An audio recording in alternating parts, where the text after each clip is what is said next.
Hey everyone, and welcome to my channel. Today I want to do the mid-year book freakout tag, and I have a bit of a migraine. I really thought yesterday that the worst was behind me, but it came back today, unfortunately. So if I just sound a little bit like down or subdued, that's why. But I absolutely love doing this tag every year. In fact, I will link some of my previous versions as well if you want to do a little bit of a time travel. But yeah, this is a tag that is like really fun to look back on the first half of your reading for the year. So that is what we're going to do today. And I have my questions here. I have a couple of answers, but before we get into this, maybe just a quick stat that might be interesting to you. So for this year, at this point in time when I'm filming this, I have finished 47 books. So I'm not quite at 50 where I want to be at the halfway point. I really hope to finish a book today, so that would put me at 48. But I still feel very confident that I can read over 100 books again this year, which I did for the 2 previous years as well.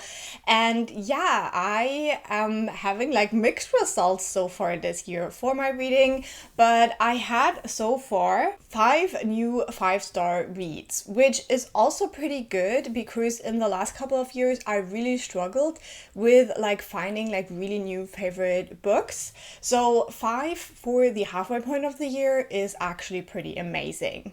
So now let's get into the questions of the tag, and the first one is the best book you've read so far this year. And with 5-star reads so far, I had a few to choose from, but by far my favorite book so far this year has been The Spear Cuts Through Water by Simon Jimenez. And this one is a fantasy novel that is very unique. It's a standalone for one, and we are following basically the story of 2 warriors who have to carry the body of a goddess throughout this empire that is falling apart around them. And this one is very layered. It has so much going on. It also has kind of a frame story that is told in second person, which is my favorite. I love second person narration when it is done with a purpose and it's done well, which it is in here. So I absolutely love this book. I would give this 6 out of 5 stars. It is absolutely amazing, and everyone who's already talked about that, how great this book is, they're all absolutely correct. And yeah, I definitely want to reread this at some point, because I think if you already kind of know where things are going, you can take away even more from this book. The next question is the best sequel you've read so far, and for me that would be Fool's Fate by Robin Hobb. Now this is, I would have to count, I think the 8th book in the realm of the Elderlings, if I'm not mistaken. Might be mistaken, but I loved, though this is the 9th book, the final one of the Tourneyman. I loved this book so much. This had so much in it that I had been waiting for so many books, and we will talk about my favorite character in a second, where we will come back to this, but I just loved everything about this book. I mean, the series, the Realm of the Elderlings, is absolutely fantastic. The kind of stories that Robin Hobb writes are definitely right up my alley, and that's why I'm still reading this series, obviously. And Fool's Fate just holds such a special place in my heart. It was just so overwhelmingly great and heartbreaking and funny and all of the things, and I loved it. And if you have not started reading The Realm of the Elderlings, I would highly recommend What Are You Doing? If you enjoy more old school fantasy, started right now. Then the next question is new releases you haven't read yet but want to. And I had 4 new releases that were kind of like at the top of my list. They're all sequels to series that I absolutely adore. And unfortunately, so far, I have only managed to read 1 of those. So I have 3 to go that I want to mention here. And the first one I will also talk about in a second a little bit more, but that would be Silverborn. This is the 4th Morgan Crow book, and I'm so excited it's finally here. Then we have Oathbound by Tracy Deonn. This is the 3rd book in her series about what is it called? The Legendborn series. And then we have Faithbreaker, which is the 3rd and final book in the God Killer kind of series. I know it has a different name, but I don't know it right now.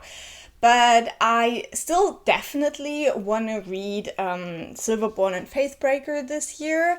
The thing is, I want to reread the first books before I get to them. It's just so I'm like completely immersed in the world. I don't actually think I will get to Oathbound this year, just because I have so far collected the smaller British paperbacks, and it usually takes a while before those are out. Currently, you can only get the tall paperbacks, and I want my editions to match. And also, I have like so many reading plans, so probably Oathbound will happen next year, sadly. Next question is most anticipated release for the second half of the year. And I'm always not like super great with knowing like what new books are coming out, but T. Kingfisher, I think, has like 3 more books that come out this year or something ridiculous like that. And I'm not mad about it. I love T. Kingfisher books, so I'm ready. I'm set. I really am looking forward to those. And I think like the 2, I think there's a 3rd one with like a snake thingy, but the 2 that I'm looking forward to the most, one is kind of like sold as a sequel to Nettle and Bone, which was my first T. Kingfisher book I've ever read, and so far remains my favorite. So I'm definitely intrigued to see, like, it's not going to be like a direct sequel, but I think it's in the same world. And then there's also the next book in the Sworn Soldier series, the 3rd book in that series, which is like horror novellas, and I can't wait to read that. Next question is a biggest disappointment, and these are not necessarily like the worst books I've read, but the ones that I had like high hopes for that they didn't live up to. And the first one would be Butter for me. This one, it was just too long. I just felt like I was reading that for basically a whole month, and I don't know, it was just dragging. It was dragging a lot, and I kind of liked what it tried to say, but I just didn't really feel like it reached like any like powerful point to like convey its message. And then the other one would be You Made a Fool of Death with Your Beauty. Ekweke Emezi is one of my favorite authors, and I don't really like romance books, but I thought if I like a romance, it would probably be from one of my favorite authors. However, I have been wrong. This book just did not work for me. I think that the beginning was kind of like what I wanted, like the messiness and just like, you know, how humans are, like flawed and all of that. But then when it gets into the actual romance, it is an age gap romance with an older man, and I could have known that that is not for me because I don't see the appeal, and I did not see any chemistry between these characters, so it just didn't work for me, unfortunately. And then we have a biggest surprise, and again I have 2 books for this category. The first one is The Trees by Percival Everett. This was my first Percival Everett book I read this year, and with that one I didn't really have any expectations. I just had a friend, Chadia, who was like talking about Percival Everett so much in one of my Discord things that I'm like active in. And so I saw that I could listen to that one for free. So I was like, you know what, I'm just gonna try it and we'll see. And I loved that book. It was so good. It starts out kind of like a detective satire, but it gets like darker and darker as you go, and it covers some pretty like heavy themes with like racism in the US, especially in like the historical context in the South. So I love that book. It was so brilliant, and it made me read more Percival Everett for sure. And then the other book would be The Safekeep. This book had gotten a lot of hype, so I definitely picked it up because like so many people were raving about it, but I hadn't really looked into what the book was actually about, and for some reason the cover of the book like gave me a very, very different vibe from what this actually was. And in this one, we have kind of the messiest sapphic romance, but again connected to historical aspects that are important for Europe. I think this is set in the Netherlands. The way that a lot of like European countries dealt with the aftermath of the Second World War, basically, and the horrible things that still were going on at that time. And I love that book. It was great. It was so great. Next up, we have favorite new authors.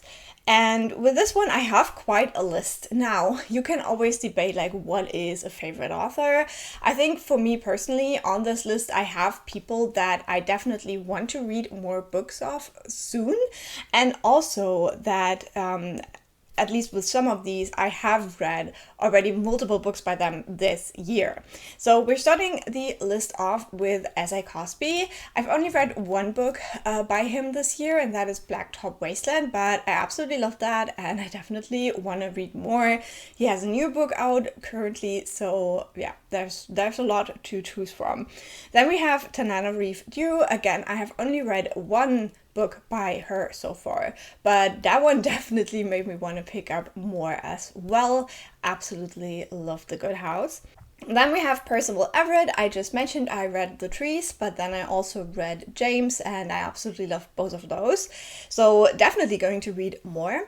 We have Simon Jimenez, which I already mentioned, The Spear Cuts Through Water, but that one like shot up to like my favorite books of all time. So yeah, need to read more of his books. And for like a series I'm currently reading, we have M.A. Carrick. Now technically these are two authors that are writing this series together, but yeah, I'm loving the Rook and Rose trilogy currently, so I'm very excited to check these authors out individually or if they decide to write more together. And last but not least, we have Jessie Q. Sutanto. I've read the currently out like 2 Vera Wong books, and I love that series for like cozy mystery. They were like very refreshing and cool. So I definitely want to check out more of her like cozy mysteries. Now the next question asks for a new fictional crush. I changed that to couple because I don't do like book crushes, but like couples I really loved, and I kind of have 3. The first 2 are like real couples. The first one is in Swordheart. I loved Swordheart by T. Kingfisher so much, and the main couple in this, they're so cute together. Basically, we have a grumpy kind of warrior ghost that is linked to a sword and has been like serving the wielders of the sword for many hundreds of years. And then we have a woman who is very kind, very nice, a tiny little bit naive, but just because she hasn't really experienced a lot of the world. And she talks a lot when she gets nervous, and she asks a ton of questions. And their romance is just the cutest. Then we're going back to Spear Cuts Through Water because the 2 warriors we have in here, Yoon and Kima, are absolutely precious together. Their romance is like so good, and at points in this book also so hot. I loved it, and I really loved how it is integrated into the story as well, and it was just perfection. Just perfection. So with these two, we basically have Yoon, who has been like really dedicated to his father, and in his name has done terrible, terrible things. His father is nicknamed the First Terror, so that's basically like what he did, what he is. And so Yoon then kind of tries to get away from that, but also know that he will have to live with this guilt for the rest of his life, and there's not really a redemption arc for him. And then we have Kima, who has lost one arm, and in this world that is a sign of like bad luck, because you're either got like wounded in a war or you were punished for something like that. So he has been treated kind of badly by the people around him, but he is like a very great person, very loyal. He has this like one oath that he wants to fulfill. And so these two kind of start out as like unwilling allies and then get closer and closer to each other, both thinking that they do not deserve this happiness of like finding the other person. Oh, again, goosebumps just talking about it. I love that. Okay, and the last one, very quickly, is not really a couple. It's more like three people. I'm not quite sure how it's going to end because I'm currently reading the third book. But that would be Wargo, Gray, and Ren from the Rook and Rose trilogy. And currently it looks like Gray and Ren are going to end up together, but I also want happiness for Wargo. So we'll see how it all ends, but like currently I'm very invested. Next question is newest favorite character, and with this one I try to keep it short and sweet. I have three. The first one, going back to Fool's Fate and the 20-man trilogy, is the Fool. The Fool has my whole heart. I love them so much, and if you know what happens in the 20-man trilogy, oh, I went through a lot. For my dear Fool, but that's definitely one. It's very hard to talk about them just because of their journey in the book. Like, I don't want to really spoil anything, but basically the Fool is kind of a prophet, termed the White Prophet, and so he has a catalyst, our main character of like the 20-man trilogy, and before that the 4th-year trilogy, and he's trying to kind of like get the world to follow like the good path, basically. Then we have Vera Wong. Vera Wong is such an amazing character. She is the meddling grandmother nobody wants in their life, but everybody needs in their life. And I just love that. I love that. I really do not want to meet her. Like, she would like probably like set me up with someone and, you know, meddle around in my life, clean up my flat for me or something. I would like be like mortified, but she's great. Great character. Definitely read the Vera Wong books.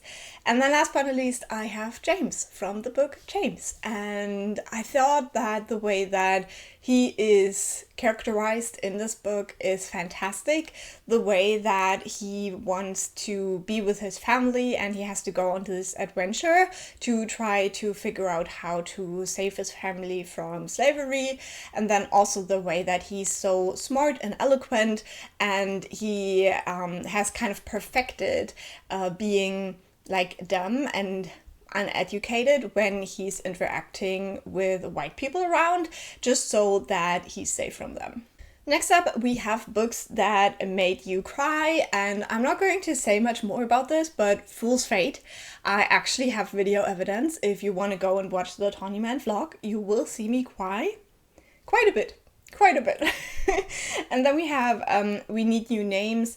This is a book about Zimbabwe, and this book is like very heartbreaking. It has a ton of like very sad, very tragic stuff that happens in this book, so definitely check out the trigger warnings for this one. But yeah, this definitely had some like really heartbreaking scenes in it. And then we have a book that made you happy, and that one for me would be Sweetheart. Sweetheart was just so cute, it was so adorable. And not only do we have this amazing romance that I talked about before, but also we have like some side characters that are just so cute and adorable. And let me just say, like, Noel likes to not be around people. But I loved him. I loved the Noel. And then we have most beautiful book you've bought so far this year, and I'm gonna say two. Now, I've already mentioned both of these. Number one would be Silverborn.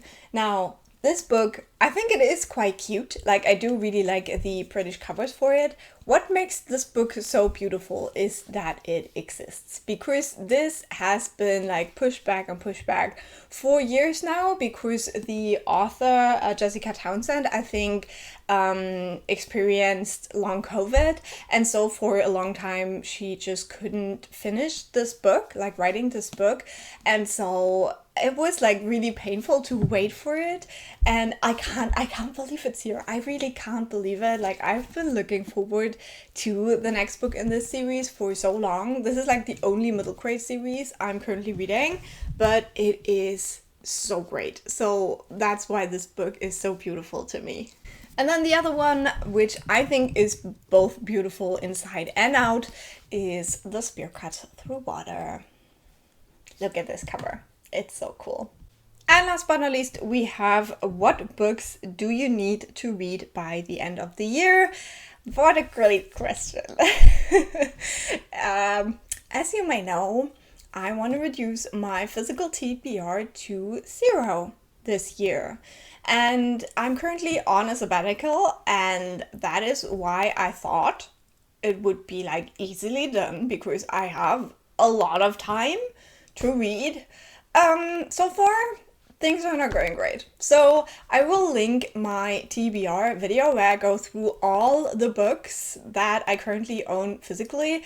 I think it's almost accurate. I think the only book I've bought since physically, I think it is Silverborn. But yeah, that's a lot of books. I also just uploaded my summer TBR. There is some more books on there, because I even plan to read books that I don't own physically yet. Which, is that smart? No, but I'm not smart about this. So, tons of books I still need to read. You can check out those TBR videos if you want to hear more. Thank you so much for watching. I hope you had fun with this tag, as I do every year. If you have a channel and you haven't done this yet, definitely please do. I would love to see it. I think it is such a fun way to kind of look back on the year so far. So for the next couple of videos, I also soon want to do a look back on like my series reading so far this year. So if you're interested in that, definitely subscribe so you won't miss it. I'm also like very close to 1,100 subscribers right now, which is very exciting as well. My channel is growing slowly but steadily, which makes me very happy, and I would love to have you here. So if you haven't yet, subscribe, leave a like and a nice comment. That always helps me out, and I will talk to you very soon. Bye!